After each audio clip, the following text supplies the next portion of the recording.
فوالا العوالم تحطات هكا. علاش النساء وعلاش كاين الحضور النسوي بزاف؟ جات فكره اننا نحطوا من بين الشخصيات الا بغينا نقولوا الضحايا ولا لي زانتروز ولا الشريرات ولا المتطفلات، يحطوا رجل. ملي حطينا هذا الاقتراح وتشاورنا مع سي امين بن جلون اللي كاين في الانتاج ولا شوقي العوفير المخرج ديالنا، قالوا لنا خليونا في العوالم ديال النساء، فيها ما يتقال، فيها غنى من حيث القصه، غتعطينا واحد الغنى اكثر. وعاد قالوا لنا حنا عندنا بوتنسيال فيمينا في المجال ديال التشخيص، يعني عندنا ممثلات اللي يقدروا يهزوا ادوار ويقدروا يجسدوها بطريقه جميله. ما كنظنش انه كاين شي مشهد يخدش الحياء في مسلسل بغيت حياتك. القصه كاينه، الموضوع ديال الخيانه مطروح، الموضوع ديال الغدر كيف ما قلتي مطروح بحده، غير هو حتى حاجه ما كاين في ليماج. يعني طريقه الطرح فيها لا سوجيستيون، وما عدا ذلك فهو من المخيلة المتفرج، هو كيكمل من راسه. هذيك التكميله من الراس يمكن تستفز الجمهور، كيخايل شي حوايج ورا ما كاينينش في ليماج. الا رجعتي المسلسل ورجعتي ما كتلقاش شي سن ولا شي مشهد فيه شي حاجه ماشي هي هذيك، ولا حشومه تشاف ولا هذيك. يعني كاينه لا سوجيستيون ولا الايحاء بالوضعيه اللي ما كايناش في ليماج. المتلقي كيلعب حتى هو معنا دور المؤلف وكيولي يكمل من المخيله ديالو، ويمكن هذا الشيء كيستفز شويه المتلقي، كيقول ناري فهمتي واش داروا هذا الشيء، واش وصلوا لهاد الدرجه هذه ديال الا بغينا نقولوا الانحلال الاخلاقي ولا ولكن ما كايناش في ليماج. الا عاودتي لي سيكونس راه ما غتشوفي والو.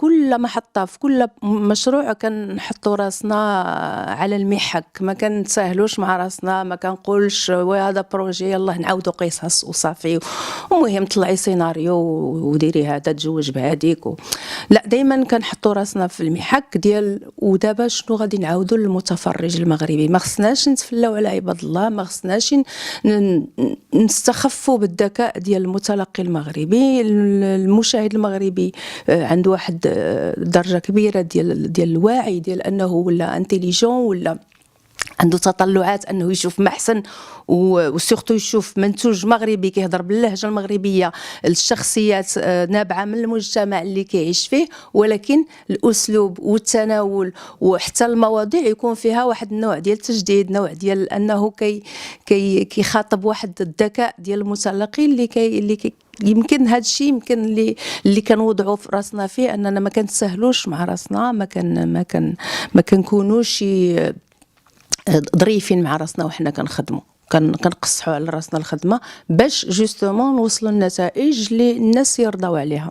ديما من قبل ما نبداو نكتبوا اي عمل كنفكروا في اش من مواضيع اللي نبغيو نهضروا عليها، شنو المواضيع اللي ما تهضرش عليها باش ما نطيحوش في اننا كنجتروا ما فعلناه نحن او ما فعله الاخرون. يعني اول حاجه كيتحط الموضوع، ملي تحط هذا الموضوع ديال بغيت حياتك، ديال كاين ناس اللي عايشين معنا في المجتمع وعايشين معنا يمكن حتى في عائلتنا، اللي يقدر ما يبغيكش تكون في داك البلاصه ويبغي هو يكون في بلاصتك، ويبغي انه في هذه الرغبه انه يبغي يكون في بلاصتك، انه يتجرأ انه يأذيك ويدير الشر باش ياخذ البلاصه ديال الاخر. يعني ملي جات هذه الفكره قلنا غتكون زوينه، ولكن بقينا كنقولوا قصه واحده لا تكفي. يعني خص الموضوع يتطرح ونتناولوه من زوايا متعدده، ولذلك قررنا ان نديروا 3 ديال القصص اللي كيتطوروا اون باراليل مع بعضياتهم. القصه تحطينا فيها حنا ديال تمشي للاوتيل ويقول لك لا.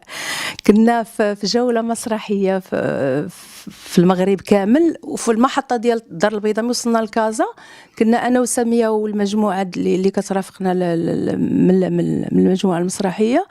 وصلنا للاوتيل جا الليل وحنا مازالين عرضنا الليل ومعطلين وداكشي. قلت لساميه لا غير بلا ما تدخلي لدارك، حيت شويه ساكنه بعيد خارج كازا شويه. قلت لها يلاه هي معايا، غادي نباتوا انا وياك، حيت عاوتاني الصباح غنشدوا الطريق لمدينه اخرى. مشينا لا ريسبسيون، عطينا لي كارت ديالنا. السيد شاف فيا انا، قال لي انت غادي تدخلي حيت لا كارت ديالك ماشي في كازا. وساميه لا لا, لا ما يمكنلكش. قلنا له كيفاش؟ قال لنا ممنوع على النساء اللي عندهم في لاكارت ناسيونال بان كيسكنوا في هذه المدينه، وهذا الشيء كينطبق طبعا على المدن، جيماجين المدن الاخرى، ان ما عندهاش الحق. قلت له غير وريني هذا القانون.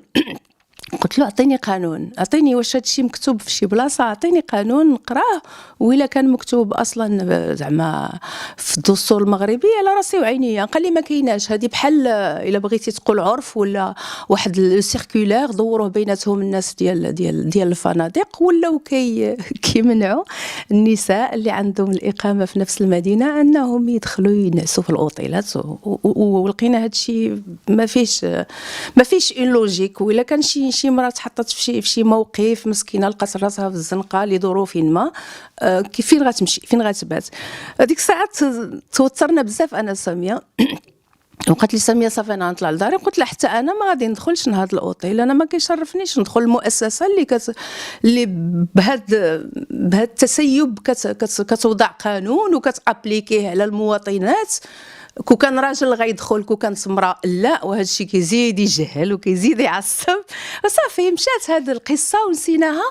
وملي تحطينا في الكتابه وجات هذه ليستوار ديال الفوزيه، قلنا علاش ما نسلطوش الضوء على هذه المساله هذه اللي هي غير فوضى، بين قوسين هي فوضى. ما كاينش قانون حتى في البلاصه. الا بغيتي تقول حنايا كفنانين مساهمين ولا مشاركين ولا خدامين في هذا العمل ديال مسلسل بغيت حياتك، حتى حنا كنكتشفوا مدى التجاوب ديال الجمهور مع العمل، بحيث كتصور، كتكتب سيناريو، كتشرف على التفاصيل والجزئيات في التصوير، ومن بعد كتبدا تنتظر. نحن في حاله تاهب ديال كيف سيكون الواقع ديال العمل والتفاعل ومدى التفاعل ديال الجمهور مع العمل. الحمد لله من الارقام اللي كيحققها المشاهده لا في القناه ديال دوزام ولا في المنصه ديال اليوتيوب، ولا التفاعل ديال المتابعين عامه كيفاش كيتهضر على العمل، وحتى التجاوب ونقولوا لا رياكسيون ديال بعض الصحفيين مع العمل كان ايجابي جدا. وهذا ما يمكن غير يفرحنا، لان المجهود اللي بذلنا في هذاك العمل، وكان نهضر على راسي، عارفه راسي شحال خدمت في هذاك المسلسل. خدمت بزاف وعطيت بزاف من الجهد، من العصف الذهني كان خدام عندي بزاف. يعني كانت ريفليكسيون بروفوند في هذه الخدمه هذه. والحمد لله يعني ملي كتشوف هذا العمل لقى تجاوب عن الجمهور، يعني شي حاجه كتفرح، وكتقول باللي ان المتلقي المغربي والمشاهد المغربي هو في حاجه للاعمال اللي كتخاطب الذكاء ديالو، وكتستفز هاد الرغبه ديالو في انه يكتشف عوالم جديده. الاعمال اللي كنوجدوا حاليا هما جوج المشاريع ان شاء الله في طور الكتابه، ولكن ماشي رمضان. احنا عاوتاني غنرجعوا العامل ديال الوقت، هو العامل اللي محتاج له اي مشروع باش يتبلور، باش يتحط بقواعده. والا بقينا كنحطوا هاد لي كونطرانت ولا هاد الاكراه ديال رمضان راه قرب وخصنا نسربيو باش نكتبوا، باش نصوروا، باش نمونطيو، باش نحطوها في رمضان. يعني حنايا العمل اللي كنوجدوا خارج لاغريد رمضان، جيسبر يتعرضوا لي شي اعمال صورتهم، منهم واحد السيت كوم من الاخراج ديال ساميه اخاريونيد، وواحد الفيلم تلفزي. جيسبر يتحطوا في رمضان في البرمجه. من غير ذلك ما كاينش شي حاجه. هي ماشي صحيه، لان بحال تلخص النشاط الفني في المغرب في شهر. داكشي علاش هذا الانفتاح ولا عند القناه الاولى ودابا في القناه الثانيه ان البرمجه تكون على طول العام. منها بغيت حياتك تحط خارج شهر رمضان، باش يتعود الجمهور المغربي انه يستقبل الاعمال المغربيه ويشاهدها على طول العام، ما يكونش حكر على رمضان، وغير صحيه دون لو سونس ان كتكون البرمجه كثيفه جدا، كتكون شارجي بواحد الدرجه كبيره، والاعمال بزاف ما كياخذوش حقهم في المشاهده، لان التلفازه كتكون شاعله بحال اللي شاعل البوله ديال الضوء، كتكون التلفازه شاعله والناس كيهضروا الناس كياكلوا.